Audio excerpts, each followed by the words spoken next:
What's up, Fiesta fam? It's your boy Taco. Don't clown on me too hard. I know I look like I'm dressed for an interview, but I felt like I needed to look cute for y'all. But before I said any of that, I was gonna say that today is gonna be more of a serious video than usual. I know most of my videos I'm a clown, just throw jokes around and I'm just crazy. But today I want to talk about a topic that I feel needs to be talked about, a topic that, you know, has an impact on my life, a topic that I want to be able to discuss and give a few tips on how to deal with so that I can help anybody, you know, whether it's one person or 400 people. It's hard for me to say what I need to say and just look straight into the camera at you guys. So I'd rather forget about all the visual stuff. I'd rather be able to speak and say what I feel needs to be said, and share my story and share a few, you know, the details without being focused on the camera, focused on the camera. So like I said, you know, don't mind the stage presence or whatever you call it. I'm gonna be looking around as I talk, but I just want you guys to hear the message. You know, I don't necessarily care how you watch the video or how I look in the video. It's more just listen. All right, so I feel like most people know me as just a funny guy, a guy that loves to be positive and a guy that jokes around a lot. And that's, you know, that's what I try to put out there. Obviously, my channel is just supposed to be a comedic channel with a bunch of nonsense and me acting crazy. So, you know, that's definitely how I think people see me. That's how I see myself. But what people don't know is that I actually struggle with depression and anxiety. And I think that people wouldn't know that. I don't think people that I talk to outside of, you know, my little circle or outside of, you know, my family would know that those are the things that I've struggled with. Those are the things that I've gone through. You know, I think you can never know if someone's struggling with anything. I want to share my story, share my struggles, and then share things that have helped me get past those struggles, get past those walls that I put up in my brain, just dealing with the anxiety, the anger, and the depression. This video is gonna be focused on that, just so that maybe one of my tips, maybe one of the things I have to say, maybe my story is similar to someone else's, you know, can help that person. Because that's the whole point of YouTube. I think you need to give people an escape. I think YouTube is an escape for certain people. You know, not even in serious situations, just you're having a bad day. You had a bad day in school, you had a bad day in class, you had a bad day at work. You go home and you sit on your couch and you watch some YouTube videos, and all of a sudden it helps you forget. Basketball was my escape. You know, when I was having a rough day or whatever, I would go on the court and just shoot around for hours, put music in and just block out the world. And I think YouTube is the same thing. I think there's a billion things that people do. People draw, people write, read, you know, so I just think there's a billion ways for there to be escape, but I think YouTube is definitely the biggest escape for a lot of people, depending on their situation. So like I said, that's why I'm putting this video out there. And I want to also explain, like, it's been so hard for me to make this video. I was supposed to start like 4 hours ago on recording this video, and I feel corny, I feel embarrassed, but I also feel that like I need to make this video. I'm not good with sharing my emotions. I don't really do this. I don't do stuff like this. To be honest, I don't even really like it. I feel like, you know, most of the time you should need to put on your tough skin and battle through whatever you're going through, but obviously doing that didn't work for me, and that's why I'm making this video. My biggest motto in life, the reason I act on certain things, the reason I make certain decisions in my life is you can't be comfortable in life if you want to grow. Talking about in life, when it comes to decisions, you're never gonna grow if you're always making the comfortable decision. You're never gonna grow if you're always making the decision that's easiest. Sometimes in order to grow, you have to make uncomfortable decisions, and that's what I'm doing with this video. Throughout this whole video, as I'm speaking to you guys, as I'm saying what I need to say, I'm gonna be uncomfortable, and that's okay because I'm gonna grow after this, and hopefully, right, this video helps somebody and they grow as well. Around a year and a half ago, I was going on a trip to Boston with my fiance, my best friend, who I call my brother, shout out to Dion, and my fiance's sister.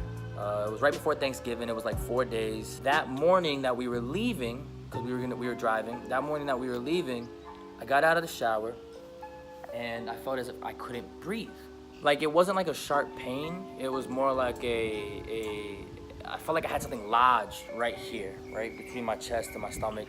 I just felt like I had something lodged, and it was quick. It was maybe lasted like 3 seconds, 4 seconds. My memory's always shot, so I don't know all the details, but I just know it was like a quick heaviness in me, and I kind of dropped down and drooped, and I was like, oh. My mom was in the bathroom. I was like, oh, you know, I was like, Mom, this just happened, and she told me to go to the hospital, so I drove myself to the hospital, and she came and met me, and I got checked out, And obviously I was like scared because any pain, any type of thing around here is a scary thought, you know? So I was scared. I was like, you know, what does this mean? And I have this trip today, so I'm getting anxious, and I'm thinking about the trip. I'm getting anxious, and I'm assuming I have all this stuff wrong with me on the inside, and oh my gosh, what's gonna happen? You know, your brain, instead of saying relax, your brain, it does its own thing. It thinks of a billion different scenarios, or at least mine does. But anyway, so I get checked out, and they tell me I'm all good. They tell me, they gave me medicine. So I go on my trip, we're driving, I'm a little tired, and I think I feel sick, but I think I only feel sick because I was so anxious, I was so nervous. So we drive, I fall asleep, and we finally get there. 3 days go by, perfectly fine, no problems, I'm having a great time with everybody, right? And this is where I find a little comedy in the story. But we go to Chipotle, I get something spicy, you know, chorizo. I didn't add anything spicy to it, it was just the chorizo. And I dog it. When we go to the hotel, we get back to the hotel room, and I just dog it, I eat it. Because I was excited, I wanted to watch Naruto. Don't make fun of me, I wanted to watch it. And me and my best friend, we're excited about it. The girls are obviously dragging their feet, they're like, dang, we about to watch Naruto. I'm like, yeah, we about to watch Naruto. So I put it on, we start watching it. And I noticed I slowly start to feel tight. Everything starts to feel tight. And I'm like, dang, maybe I'm about to go take the biggest doo-doo of my life. What is this? It was more of an uncomfortable feeling I was starting to feel. And I maybe in the middle of the episode, you know, it got really tight, and now my anxiety kicks in, and I start, oh my gosh, what's happening? And I start panicking slowly. Everything is very slow to this point because I didn't know what was going on. I've never felt this, so it wasn't like, bam, it hit me, and bam, I was freaking out. It was very slow. I didn't let anyone know what was going on. So I tell them, you know, watch it, and I lie on the floor in the hotel room, and I'm just lying there. I'm trying to open up, because it was right here. I felt really, really, really tight. So I'm trying to open up, and I'm doing stuff on the floor. Looked like I was doing yoga or something. And then all of a sudden I start getting very short of breath. I start feeling like I can't breathe. So my anxiety automatically, panic mode like a siren. Woo, woo, woo, panic, panic, panic. So I start panicking, and I feel like I can't breathe even more, and it starts adding up. The panic and me not being able to breathe starts reaching, I felt like I was dying. So I'm panicking. They're trying to calm me down. It's not working. Now, obviously, when you're on the outside of the situation, you want somebody to calm down. But when you're in that situation, you know, you're thinking, no one else knows how I feel. No one else knows what's going on. I'm gonna die. So in my head, I'm thinking that night I'm gonna die. You know, whether it was reasonable to think that or not, I don't know. You be the judge. But I felt like I was gonna die. In my head, I'm saying I'm gonna die. And I wasn't telling them that. I was saying, I can't breathe, I can't breathe, I can't breathe. We go downstairs in the lobby, and I say, let's just go outside and get some air. Because I don't know what this is. I don't know what's going on. So I'm like, let's just get some air. And I'm not breathing. I can't breathe, I can't breathe, I can't breathe. And we go outside, and I start panicking even more. Because then I realized, well, this didn't work. So the anxiety kicks in even more. You find out this doesn't work. So we go back inside, and I say, call my mom, I can't breathe. When something goes wrong, call my mama, call my mama, call my mama. So call my mom, and I just ask her to pray with me. I say, can you just pray for me? I don't know what's going on. I can't breathe. I'm freaking out. I asked my mom to pray with me. She said, go to the hospital. So we go to the hospital. Long story short, the doctor comes in. They do all these tests on me. They do their doctor thing. And I end up having gastritis. Tell me I'll be fine. You know, that I need to take these pills and stuff like that, and I'll be fine, and I go home. The next day, we drive home, and I still feel like I can't breathe. I'm still taking random deep breaths. Like, I'll be sitting there, and I'll go 3 seconds later. Like, I was just forcing myself to take deep breaths. For the following months after that situation, every day I thought I was dying. Every day I thought I couldn't breathe. You know, I would be sitting there just fine, and all of a sudden go, I can't breathe, I can't breathe, I can't breathe, and I would panic in front of everybody. I mean, it was bad to the point where my anxiety was so high up there that I couldn't sleep. I didn't fall asleep certain nights because I was scared that if I closed my eyes, I wasn't gonna wake up in the morning. Literally, I would close my eyes, try to fall asleep, and like 10 seconds later, I would just sit up, jaw up, like, I can't breathe, I can't breathe, I can't breathe. Mom, mom, I would scream my mom's name as loud as possible, just screaming my mom's name. Every single day following when I came home from that vacation, I just thought I was gonna die. So just to add a little bit more details to the story so you can understand more of what I went through, more of my background.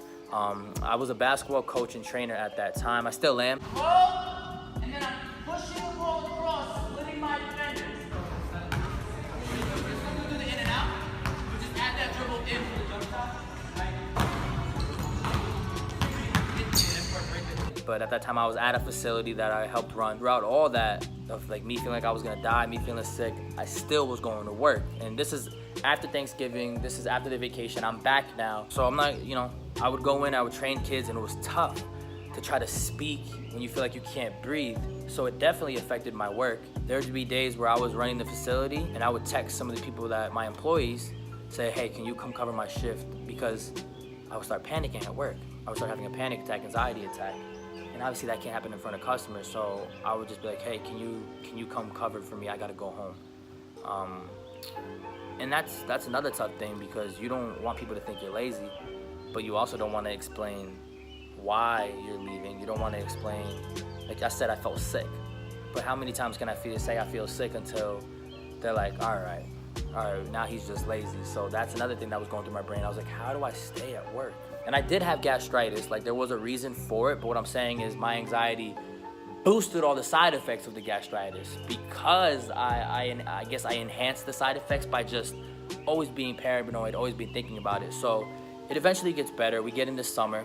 I decided to go back to school. So right now we're in the springtime when all this is happening. I was gonna go to school in the fall of the next year, and I did go to school. So we're entering the summer year. I ended up quitting my job because I was going back to school. And I was just working on my body, you know, doing workouts with these guys called gym rats, and I was doing workouts with them. I love those guys. And it was hard for me because I still felt like I couldn't breathe, but I was still pushing myself to do the workouts. I was still doing it and forcing myself, and that caused even more chaos in my head, because it's like, Tyler, you're doing this stuff, so why do you think you can't breathe? You're literally working out, you're literally doing all this, so why are you telling yourself you can't breathe? And I was just having constant internal battles with myself, and all those internal battles add up, you know, they all make you feel like you're crazy, thinking like, oh my gosh, like I'm dying, or I can't breathe, or this is happening, or oh my gosh, my arm hurts, am I having a heart attack, or oh my gosh, my chest hurts, is something broken? Like every little feeling I got in my body, I thought was something wrong.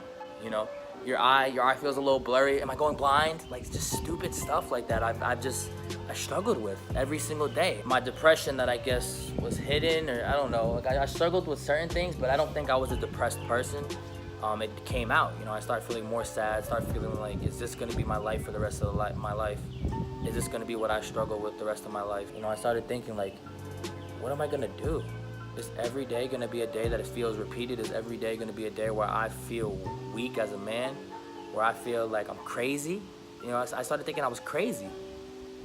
And it's tough because everyone comes up to you and they know you as this strong guy that has a good work ethic, is mature for his age, and just does so much more than a lot of kids my age. And I'm not trying to toot my own horn, it's just that's what people have told me. So you go from thinking this is what everyone thinks about you, but on the inside, this is how you think about yourself, you know? And that's just like a horrible feeling to have, to always question what kind of man are you, always question who you are, always question if you're gonna even be okay. I was doing basketball 6 days out of the 7 days a week most of the time. Like basketball was my life, and you'll understand why I'm saying that later on. I was always able to hang with my friends. My fiance lives down the road, so we hung out every single day. All right, so summer's coming to an end, and I decide I'm going back to school. I already decided I was going back to school. I'm prepping to go to school. Never lived anywhere. I'm still living at home this whole point. Never moved out, never been on my own. And I found out my uncle, I wasn't gonna dorm at the school because my uncle actually had an apartment that I could live in. He wasn't gonna be there anymore. He actually ended up getting engaged as well, so he moved out with her. I was gonna go to school 5 hours away, totally different scenario, not have my fiance every day, not have basketball every day, not have my family every day, not have friends every day, and I was gonna go live on my own the whole year. Nobody to talk to, nobody. And that was the plan. All right, so now I'm at school. I'm living on my own. I'm in a 2-bedroom apartment by myself, 20 minutes away from the school. So I'm not on campus, I'm not hanging out with everybody. I'm 5 hours away from my fiance, who I've been dating for 11 years, engaged to I think maybe 2. She's gonna kill me if I get it wrong. I'm away from my family, away from all my friends. I feel isolated, I feel by myself. So the first months were hard. I was crying every night. There would be nights where I wasn't going to sleep and I would just go to school at 6. There were nights where I would just sit there and cry and try to fall asleep. There were nights where I would sit there and read my Bible, and just pray and cry to God. This was the first time in my life that I felt lost as a human being. I felt like I was just trapped in darkness every single day. You know, I would FaceTime my fiance every night, and I would mute her just so she didn't hear me cry at night. Like, it was just bad. Being depressed and dealing with depression is so uncontrollable. Like right now in the middle of this video, I could be sitting here enjoying what I'm talking about or whatever, and then out of nowhere just get this sad feeling inside of me. And that sad feeling will cause certain thoughts to come, then those certain thoughts to come, and it just brings on this whole cloud. And I don't even want to say it was homesickness, because it just didn't feel like I was homesick. It felt like I was just gone. Like I wasn't Tyler whenever I felt depressed. It just was weird. And I didn't know how to deal with it, because I've gotten random depressing thoughts throughout my life, and I just kind of shoot them away. I think that's why I'm not emotional. I would just shut down. Like, you know what? I'm not gonna be emotional. I'm not gonna be sad. But with this, I would try to shut it off, and it was like you try to shut the light off, and you're flipping the switch, and the light is just staying on. That's what my depression felt like. I was trying to shut it off. I was trying to get rid of it. I didn't want to be this negative person, and the light wouldn't go off. The switch wasn't working. I was just depressed every single day. I would go to school and I would act all happy and I would make jokes, and on the inside it was killing me, because it's like I wanted to talk to somebody, but I couldn't because I was so embarrassed. Felt like garbage. I felt like I was nothing. I felt like I was the dirt you spit on. And I think it all started with me being sick and thinking I was gonna die, and my anxiety has just never left me alone. I'd be in the middle of a homework assignment and be like, and someone would text me, or I don't know how it would happen. It was like a trigger, and then all of a sudden I'd just be sad, and I would just cry, and I would think about, you know, God taking away my mom, God taking away my dad, and just that stuff eats at me. Instead of me being able to sleep peacefully, all these thoughts that I thought of during the day would attack me, and I was trapped in my own thoughts, trapped in my own mind, and I wouldn't fall asleep. It was near impossible for me to fall asleep. And at the same time, I'm still having my anxiety. I'm still thinking I can't breathe, and I'm living my own, so now it's boosted even more, because what happens if I die and no one finds my body? Or what happens if I can't breathe and I can't go to nobody because nobody's living with me? So everything was just a worst case scenario for me. Luckily for me, you know, I just got a PC. I got a PC in the summer, I think it was, and I was just getting used to all the PC world and YouTube and stuff like this. My boy, actually, my Victor Chalupa, who used to run the channel with me, he's the one that told me. He texted me, actually. He's like, that's what it was. He texted me and he was like, let's start a YouTube channel. I think it'd be funny. So I was all down for it. I was like, yeah, let's do it. Let's do it. And I remember this was winter break. So I went through the first, I don't know how many months it was, 4 months of just feeling negative every day, not having much positivity in my life, being stuck up at school. And then I came home from winter break, and he texted me during winter break, I think it was, and we were talking about how we're gonna start a YouTube channel, and we did. Obviously, Taco and Chalupa was the first one I had. This YouTube channel has helped me a lot deal with it while I was up at school. Another thing that helped me was all my friends that I had on PC that I slowly started making. You know, you get one friend, they have a friend, so you end up meeting their friend. Then all of a sudden, one of the other people's friends, and it just made this whole little group on Discord, and my friends online helped me deal with my depression, because now I wasn't going home to nobody.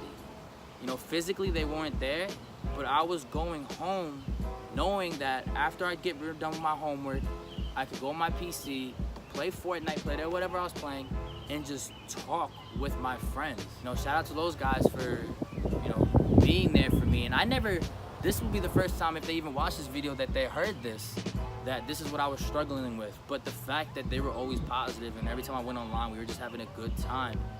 I didn't tell them that this was what I was struggling with. They have no idea. And the fact that they were just there for me every single day, just as good people and just being friends, you know, that helped me a lot.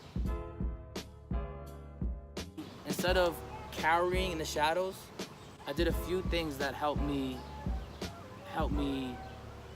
fight back, help me fight the depression back, help me fight it, and just not bow down to it. And instead, now I was fighting it back. And I did a few things that I want to share with you guys that helped me fight my depression, helped me fight my anxiety, and helped me get over that hump that the depression and anxiety laid out in front of me. But I have a few things that, you know, maybe people know already, but I want to lay them out and show you how they help my life, and how it helped me get past the depression. So when I give these tips, these are just the things that helped me.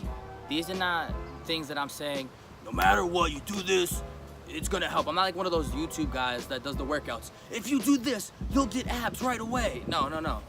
These tips that I'm saying are things that have helped me, and try them, and hopefully they'll help you too. My first thing that helped me was I got a hobby. So I went from doing basketball every single day to not even be able to do it once. I couldn't just go outside and play basketball like I was used to. And it was hard for me to leave school to go back to school to play basketball with all the schoolwork that I had and gas and just financial. So my hobby, my life that was my everyday thing wasn't my everyday thing anymore. So the number one thing I would say to help you is just get a hobby. That's why I started the YouTube channel, and whenever I wanted to be negative, I couldn't, because I had stuff to do for the YouTube channel, or I was making videos and I was doing stuff I enjoyed, and I was doing stuff that brought positivity to my life. So my hobby, the YouTube channel, helped me a lot. YouTube, you guys, my viewers, my subscribers, my guys on Instagram, you guys have helped me fight this battle because of all the positivity I've gotten from this channel, because of how much I enjoy editing, interacting with you guys, playing these games, even though I don't enjoy playing scary games, but still enjoy making the content for you guys. Having a hobby kept me busy enough to sometimes ignore the depression, sometimes fight back at it, but overall just raise my positivity more than it was before. Tip number 2, recommendation number 2 for people that are struggling with depression, I would say force yourself to be social. There was days that when I was dealing with depression, I would go home, sit in my bed, and just watch anime all day. I wouldn't text nobody. I didn't make any friends all year because I didn't want to talk to anybody. Like, I was friendly with the kids in class, but if you ask me how many phone numbers I got to be like, hey, you want to hang out? It's not because I'm antisocial, or no, I mean, I was antisocial. It's not because I'm a mean person. People would invite me and I would just not respond, or I wouldn't say nothing, or I would just not do anything with them.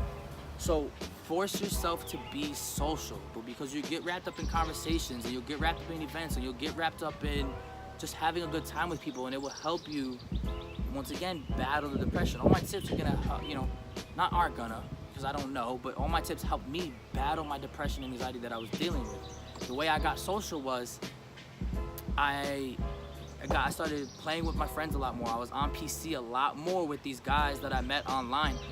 Honestly, only three of them I know in real life. I know Victor, Ryan, and Luke. The rest are friends of their friends, or PC friends that I know. I know a guy from freaking Idaho and a guy from, I think, Minnesota that I play with and I'm really close with, Wakey and Chris, you know? And I just forced myself to get online, play a game, and force myself to go in their chats and force myself to talk to them, because in the beginning it was hard. I didn't want to talk to anybody. I just wanted to get through the year. I wanted to close myself off, and when I opened my eyes, it was going to be a new year. And eventually I wasn't a force anymore. It was a, dude, I'm so excited. I want to get home and play Fortnite with Ryan. I want to get home and play Fortnite with Wakey. I want to get home and play Fortnite with Huerta. And I was being more social. Now, it wasn't necessarily in person. I wasn't hanging out with people still at school, but I had a group that made me forget of all the negative things that I was thinking about. And my third tip would be talk about it. The biggest thing when you're dealing with depression and anxiety is to not hold it in. The more you hold it in, the more you cave in, the more you feel less of you, the more you deal with it. So I would say when you're struggling with depression and anxiety, talk to someone about it. Just talk about it. Whether it's going on a forum online and writing comments and having discussions with people online, or it's talking to a close family member, or talking to a close friend. Speak your mind so you can air out all that negativity. If you hold it in, it's going to be harder every single day to deal with it. But if you speak it out, if you talk it out, and it just, for me, when I was talking about it, I just felt relief. Whether it was for that time I was talking, or whether it was for the rest of the day, I felt such a relief talking about what I was going through, and it helped me a lot, you know. So guys, those are my 3 tips. Talk it out, force yourself to be social, you know, and just get a hobby. Do things that keep you active so you're not in that constant shell of negativity that I was talking about. You know what I'm saying? Maybe this video helps that one friend that I don't know is struggling with something. And that's all I can do. That's all I'm hoping that this video will do for somebody. I'm not doing it for the views, right? I only have 102 subscribers. I think I get 26 views on each video. Definitely ain't for no views. You know, I'm not doing it to make myself feel better because I still am gonna deal with this battle. I still have to use my own tips in my everyday life. And like I said, it's been so much better. And I just want everyone to know, like, you can do it. You can get over that hump that depression puts you in, that you can get out of that box that depression puts you in. But you have to be a little uncomfortable and you have to take certain steps in order to accomplish it. If you give in, or if you say, well, this is just my life now, it's gonna be way harder for you to get out of that hole. But if you force yourself to do certain things, even if it doesn't feel right at first or feel like so comfortable, feel comfortable at first, you're gonna notice gradually this day was more positive than the last. This day was a lot more productive than the last, because with depression, sometimes you don't even do anything. Like I said, I would sit there and freaking watch anime all day when I got home from class. Just sit in my bed wrapped up like this and not talking to anybody. So being depressed doesn't just mean you have constant negative thoughts. It stops you from being productive sometimes. Now, I know this video is gonna be hard to edit because I started rambling and rambling and rambling, but I feel like if I wrote it down on a piece of paper, I would tell myself, don't say that, tell myself, don't say that, don't say that, you'll be embarrassed, don't say that. So instead of planning this whole thing out, I just wanted to sit down, relax, and just speak my mind. All right, guys, that's it for today's video. Thank you guys so much for watching. I appreciate everyone's support. Like I said, today was more of a serious video than usual. Not every video is gonna be a political talk, not every video is gonna be a serious subject, but I felt I was led, whether I was praying about it or, I just was led to make this video because I want people to know what I went through so that they can either avoid it or it can help them in their own battles. Make sure to comment, like, and subscribe. Turn on post notifications so you can get notified when I post a video. We're aiming for 200 subs, so let's try to get to 200. Send me game recommendations, whether it's in my comments on YouTube or in the DMs on Instagram, so that I can play the games that you guys want me to play. Thank you guys so much for watching. This is, like I said, this is the stuff that I've gone through personally. I wanted to share my story, wanted to share some tips, and hopefully it helps whoever it can help. Peace out, Fiesta fam.